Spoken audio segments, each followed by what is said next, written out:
This is my first legit cook-up in Las Vegas. So much has happened since I left LA, a lot of big life changes. And this is actually the second place that I've lived out here in Las Vegas. I didn't even get an opportunity to cook at the last place that I lived. So this is actually my new studio. And I felt that a hiatus was necessary to just take a break and grow as a human being and come back re-inspired. And I've been thinking about coming back to the internet and cooking with all you guys for a while. And the jam that I made for the tune that I made with Yarrow's Fire Blossom, that kind of kicked this whole ball in motion. I kind of gave the rig a refresh. I got it all wired up, and now here we are. So it's good to be cooking with all you guys again and letting you guys into my creative process a little bit.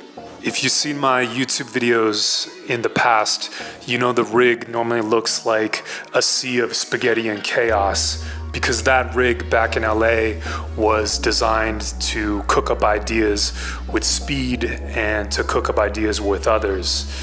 This rig conceptually is slightly different since I'm cooking alone. I've been able to take a much more measured approach. I have the time to re-rack modules on this side of the rig so that when I film it, everything is in the same place and it's easier to explain to you guys what's going on. So today I'm breaking down my tune that I've made called Shadowland. It is a jam, but I've decided here on out that I'm going to give all of my jams a name. I think it's important to give our creative ideas an identity as opposed to just calling it a jam, a sketch, or a draft. When we give even a jam a name, we give it life, we give it an existence. And even though this might be something that's very raw, it obviously will probably never see the light of day on Spotify or Apple Music, I still think it's important to give our creative ideas an identity.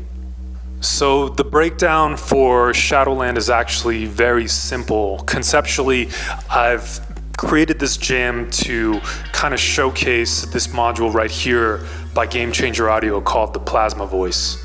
So I made a quick sketch in Ableton and I dumped it onto the Push 3, and it's this kind of deep dubby 140-ish type of beat. And it's very simple.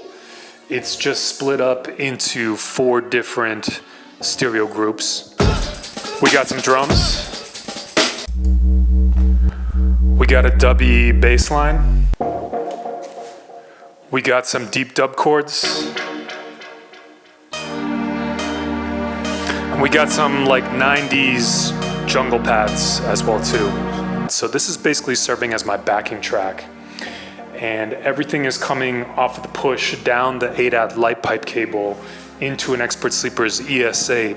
And that's what's giving me my 4 stereo pairs to be summed into these Bufaco mixers. I really like using the Push 3 in this way, and it's different than how my rig was set up in Los Angeles, because this allows me to actually come up with some new musical ideas that I normally wouldn't have thought of on the old rig. The old rig was designed for speed, so as a result there was like a lot of pre-programmed samples and sounds ready to go on the rig so that when other DJs would come over to my loft, we could get cooking right away. This way I can actually kind of come up with maybe a genre specific idea, bring it into the hardware rig, and then add the modular on top. So it's a different workflow approach that I'm really enjoying. And the Push 3 gives me the flexibility to have that rough idea, but I can add or subtract if necessary, depending on what I do on the hardware rig. So I'm really digging this workflow of having this or my Native Instruments Machine Plus kind of be the backing track or the backbone of what I'm gonna do on the rig, as opposed to having the rig serve as the sound source and the inspiration for everything. If you've watched my previous YouTube videos, you've seen me talk a lot about the Squarp hay packs. This is essentially kind of the centerpiece of my hardware rig. This is the master conductor of my entire rig. And what's beautiful about this is when I change the scenes on the Squarp hay packs, it changes the patterns on all of my electron boxes.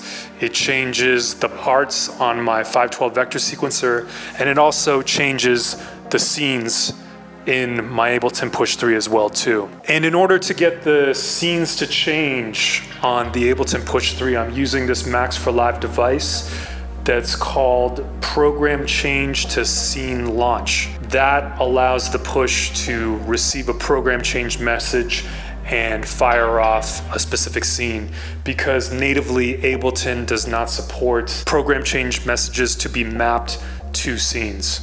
So this is a workaround for that. One other unique thing that the Square Paypacks does, which is very critical in a hardware setup, is that it actually fires off the program change message before the bar ends. So it lets all the boxes know in advance that a program change is coming, so that all of the boxes can change patterns or parts or scenes on time. So I created this short sketch in Ableton really to showcase this module right here, the Game Changer Audio Plasma Voice. And this is something that Game Changer Audio actually sent to me a little bit over a year ago, and I've just gone around to playing with it. But I've essentially just racked up a few modules to really showcase what this can do and what this is. And basically this is a complete synth voice, and it's very unique for many reasons. As you can see right here, probably the most obvious reason is it's got this really interesting tube that Game Changer Audio uses in a ton of their products.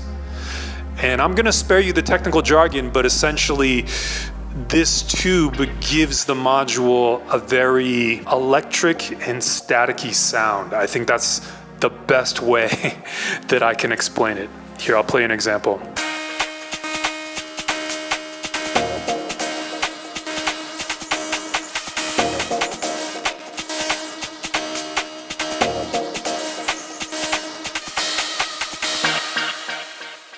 So as you can hear, the Plasma Voice has a very interesting electric quality to the sound. It's got the sound of static, it's got the sound of electricity. But what's also interesting about this module is that it is also MIDI controllable. And that's how I have it set up right here. I've got the 512 vector sequencer driving the Plasma Voice through an 1/8" MIDI cable. So this sequencer is sending all of the pitch and gate data down this MIDI cable directly into this module. But at the same time, I'm also sending CV to the Plasma Voice as well too, with the 4MS shaped dual envelope VCA, which is serving as my envelope and VCA combo to create the notes. So it's a very interesting module. It's got banks, it's got presets, it's got a built-in filter, it's got a built-in VCA, and it's MIDI controllable. So it's a very modern approach to a synth voice, and it's extremely compact. And ever since this came out, there's been a bunch of other companies that have been building these hybrid modules that are also MIDI controllable as well too.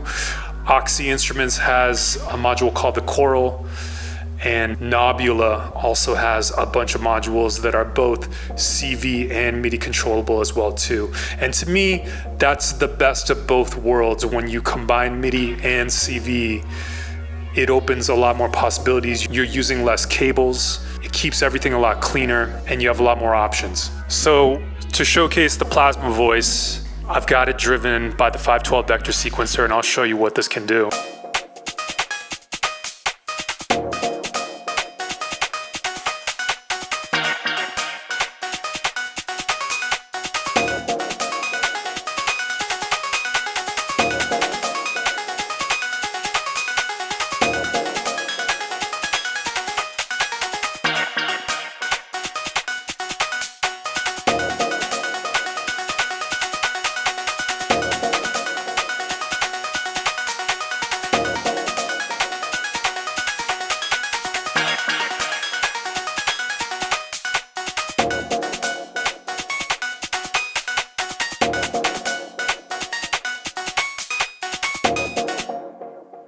So the 512 vector sequencer is one of my favorite sequencers out there. It's extremely playable, it's extremely tactile. It's got a bunch of capabilities like skips and mutes. It's got a bunch of generative functions. I really enjoy it. It's one of the sequencers out there that is the most jammable, and I use it frequently. So as I said before, the Plasma Voice is actually a complete synth voice. It's got a built-in VCA, but right now I've got it in free running oscillator mode, which is why this tube is constantly on. If the VCA was engaged, there would be no electricity and it would only turn on when it received a gate. But I've got it in free running oscillator mode. That's going into the 4MS shaped dual envelope VCA, which is one of my favorite envelope and VCA combos. And here's why.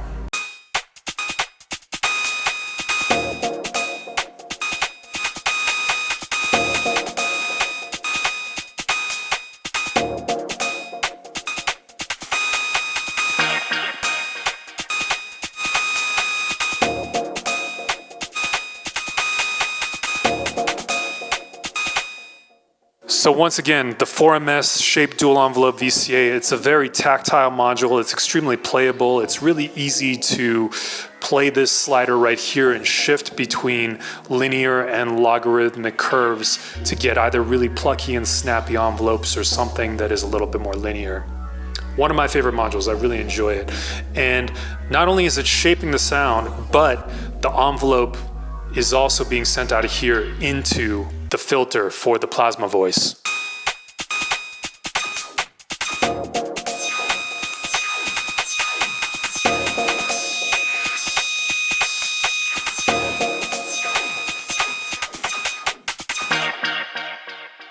So this is what I'm talking about when I'm talking about the power of MIDI and CV controllable synth voices. We've obviously got the MIDI coming off of the vector sequencer playing the notes, but then the CV coming off of a different module that can control something like the shape of a filter cutoff. Then from the 4MS shaped dual envelope VCA, I have that coming into the noise engineering Desmodius Versio. This is what they call the bat verb, and this is one of my favorite reverb modules. And noise engineering is one of my favorite Eurorack companies. I think everything they make is extremely creative and oftentimes very dark and apocalyptic sounding. And this is no different. It's capable of very demonic and apocalyptic drone textures. The reverb tail can go to infinity, but also at the same time, it's capable of very detuned, pitch shifty, shimmer reverb like textures.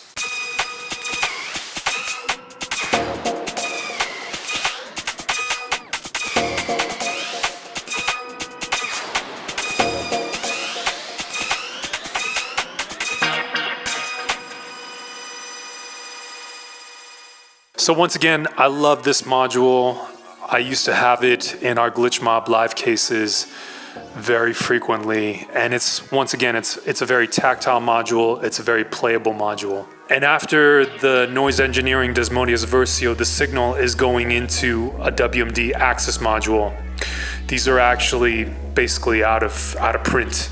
But all this is doing is combining the wet signal from the reverb with the dry signal from the Plasma Voice. So it's basically serving as my dry-wet mix. And then from here, I'm going into a Nano Modules CEQ for a tiny bit of compression and EQ before that signal is coming into the Frap Tools QSC mixers that are on this bottom section of my rig. That's it. It's a very simple signal path. I also just want to highlight this module right here. This is the 1010 Music Bitbox. This is the MK1 version. If you've been to an All the People party that Glitch Mob has been playing at recently, chances are you've seen these in our rigs. These are basically indispensable to us. Touchscreen master effects, very similar to a Chaos pad. Extremely fun, extremely playable.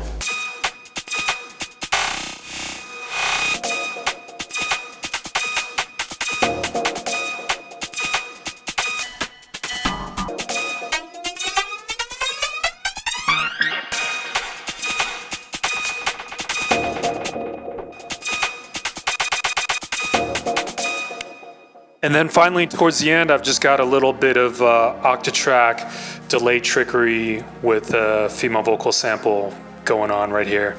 Now you know, now you know, now you know, now you know, now you know, now you know, now you know, now you know, now you know, now you know, now you know, now you know, now you know.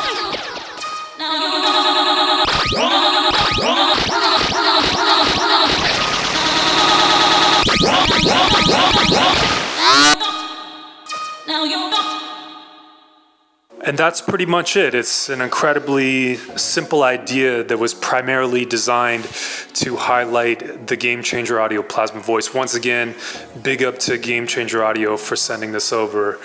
It's an extremely interesting module with some really inspiring sounds that I don't normally typically gravitate towards. If you made it this far, thank you so much for watching.